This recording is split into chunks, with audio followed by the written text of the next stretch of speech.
রাশির প্রথম ভাবের অধিপতির গোচর অবস্থান যথেষ্টই মজবুত। লিভার, আপার অ্যাবডোমেন সংক্রান্ত সমস্যা মাঝে মধ্যে কিন্তু লক্ষ্য করা যেতে পারে। দূর শিক্ষার সাথে জড়িত হতে চাইছে অথবা জন্মস্থান থেকে দূরবর্তী স্থানে শিক্ষা গ্রহণের প্রচেষ্টা করছে। কথাতে সব থেকে বড় জাদু থাকে, জানো তো। আবার এই কথার দ্বারাই অনেক বশীকরণের থেকেও তীব্র বশীকরণ হয়ে থাকে। তার ফলে গ্রহণযোগ তৈরি হবে, অযথা নিজেদের মধ্যে মতবিরোধ সৃষ্টি হতে লক্ষ্য করা যাবে। হ্যাঁ, খানিকটা কনফিউশন মাঝে মধ্যে লক্ষ্য করা যাবে। যথেষ্টই মানসিকভাবে এনার্জেটিক থাকতে অতি অবশ্যই লক্ষ্য করা সম্ভব হতে চলেছে। যদি মনে হয় অল্প পরিশ্রমেতে সবকিছুই কাজ হয়ে যাবে, তাহলে সেইটা কিন্তু একদমই ভুল ধারণা।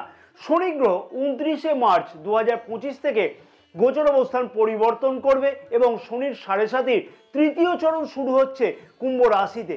তাই মার্চ মাসে চন্দ্র রাশি অনুযায়ী কুম্ভ রাশির জাতক জাতিকারা অনেক বেশি গুরুত্বপূর্ণ পরিবর্তন অতি অবশ্যই লক্ষ্য করতে পারবে।